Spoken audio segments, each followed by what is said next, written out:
2500 பேருக்கு நலத்திட்ட உதவிகள் வழங்குகின்ற நிகழ்ச்சியில் கலந்து கொண்டு உங்களை எல்லாம் சந்திப்பதில் நான் மிகுந்த மகிழ்ச்சி அடைகின்றேன், பெருமை அடைகின்றேன்.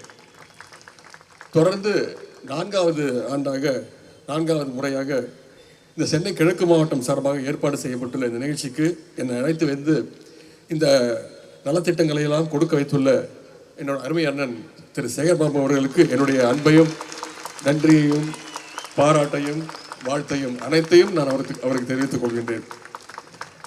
அண்ணன் சேகர்பாபு அவர்கள் இந்து சமய அறநிலையத்துறைக்கு அமைச்சர் என்றாலும், ஆனால் அவரை போல ஒரு கிறிஸ்துமஸ் நிகழ்ச்சியோ ரம்ஜான் நிகழ்ச்சியோ அவரை விட சிறப்பாக யாராலும் நடத்திட முடியாது. கிறிஸ்துமஸ் அப்படின்னாலே அன்பை கொண்டாடுகின்ற ஒரு பண்டிகை நிகழ்ச்சி.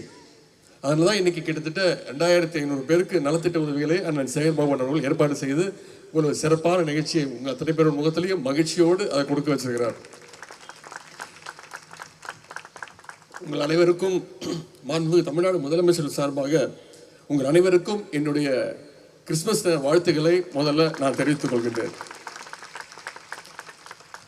ஒட்டுமொத்த உலகத்தையே மகிழ்ச்சியில் ஆழ்த்தக்கூடிய நிகழ்ச்சி அப்படின்னா ஒரு விழா அப்படின்னா அது கிறிஸ்துமஸ் விழா மட்டும்தான்.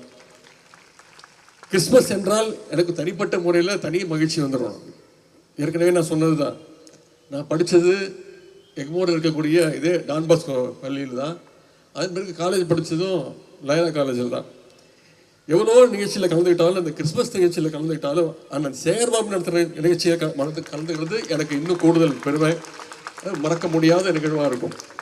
ஏன்னா கடந்த 2022ஆம் ஆண்டு இதே அரங்கில் இதே திடலில் நான் பேசுனது ஒரு பெரிய பேசு பொருளாச்சு. இங்கே அண்ணன் பீட்டர் அல்ஃபோன்ஸ் கூட பேசும்போது குறிப்பிட்டார். நான் சொன்னேன், நானும் ஒரு பெருமையான கிறிஸ்டியன் அப்படின்னு சொல்லிக்கல நான் பெருமைப்படுறேன் அப்படின்னு சொல்லிட்டு சொன்னேன். உடனே சங்கிங்களுக்கெல்லாம் பயங்கர வைத்தறிச்சல், அது எப்படி ஒரு கிறிஸ்டியன் இவர் சொல்லிக்கலாம் அப்படின்னு. நான் சொன்னேன், நான் கிறிஸ்டின் நினச்சா நான் கிறிஸ்டியன், நான் ஹிந்துன்னு நினச்சா நீங்கள் ஹிந்து, நீங்கள் என்ன முஸ்லீம் நினச்சா நான் முஸ்லீம், இப்படி அனைத்து மக்களுக்கும் அனைவருக்கும் பொதுவானவன் நான் அப்படின்னு நான் அந்த மேடையிலேயே சொன்னேன்.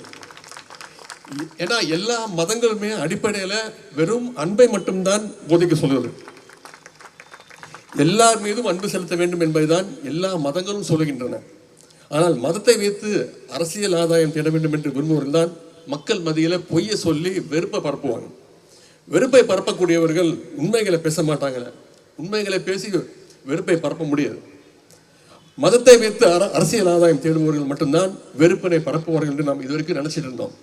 ஆனால் இப்போ பார்த்தா சமீபத்தில் ஒரு நீதிபதி கூட மத வெறுப்பு கருத்துக்களை பொது வழியில் பேசியதையெல்லாம் நாம் பார்த்து கொண்டிருக்கின்றோம். அலகாபாத் உயர்நீதிமன்ற நீதிபதி ஒருவர் சமீபத்தில் ஒரு நிகழ்ச்சியில் பேசும்பொழுது இஸ்லாமியர்களுக்கு எதிரான வெறுப்பு கருத்துக்களை அவர் அங்கே பேசுகிறார். அந்த நீதிபதியை பதவியிலிருந்து நீக்கணும் அப்படின்னு ஒரு தீர்மானத்தை நாடாளுமன்றத்தில் மாநிலங்களவையில் நம்ம எம்பிக்கள்லாம் கொண்டு வர்றாங்க. அதற்கு நம்ம காங்கிரஸ் எம்பிக்கள் திமுக எம்பிக்கள் அத்தனை பேரும் அந்த ஆதரித்து அந்த தீர்மானத்தை கொண்டு வரணும்னு சொல்கிறாங்க. அதில் கூட பார்த்தீங்கன்னா அதிமுகன்ற கட்சி அந்த தீர்மானத்தை ஆதரிக்கிறத உடன்படலை. அந்த அளவுக்கு பாஜக மேலே அதிமுகவுக்கு இருக்கக்கூடிய அந்த பயம். அரசியலமைப்புக்கு எதிரான கருத்துக்களை பேசியிருக்கிற ஒரு நீதிபதியை பதவி விட்டு நீக்கின்ற தீர்மானத்தில் ஆதரிக்க கூட ஒரு தெம்பில்லாத துணிச்சல் இல்லாத அதிமுகவுக்கு இந்த நேரத்தில் மக்கள் நீங்கள் பாடம் போகட்ட வேண்டும். அது மட்டுமல்ல, மாநிலங்களுடைய உரிமையெல்லாம் ஒழிச்சு கட்டணும்னு இப்போ பாஜக கொண்டு வர ஒரே நாடு ஒரே தேர்தல் அப்படின்ற திட்டத்திற்கும் அதிமுகன்ற கட்சி ஆதரவு கொடுத்திருக்கு. உள்துறை அமித்ஷா அவர்கள் கடந்த 3 நாட்கள்ல நீங்கள் சொல்ற தொலைக்காட்சியில் தொடர்ந்து பார்த்துக்கிட்டு இருப்பீங்க, சட்டமேதை அம்பேத்கர் அவர்களை அவமதித்து நாடாளுமன்றத்திலேயே பேசிட்டார். இதை கேட்டு ஒட்டுமொத்த இந்தியாவே கொந்தளித்துக் கொண்டிருக்கிறது. அனைத்து மக்களுமே இதை எதிர்ப்பு தெரிவிச்சிட்டு இருக்காங்க. நாட்டினுடைய எல்லா மாநிலங்களையும் அமித்ஷாவுக்கு எதிராக போராட்டங்கள் நடத்திட்டு இருக்கு. ஆனால் அதிமுக பார்த்தீங்கன்னா அதை பற்றி ஒரு பேச்சு மூச்சு கூட கிடையாது. அம்பேத்கர் பற்றி அமித்ஷா பேசியதுல அதிமுக நிலைப்பாடு என்னன்னு திரு எடப்பாடி பழனிசாமி கேட்டா பத்திரிகையாளர் கேட்குறாங்க. அவர் என்ன சொல்றாருன்னா, திரு ஜெயக்குமார் சொன்ன நிலைப்பாடு தான் என் நிலைப்பாடு அப்படின்ட்டார்.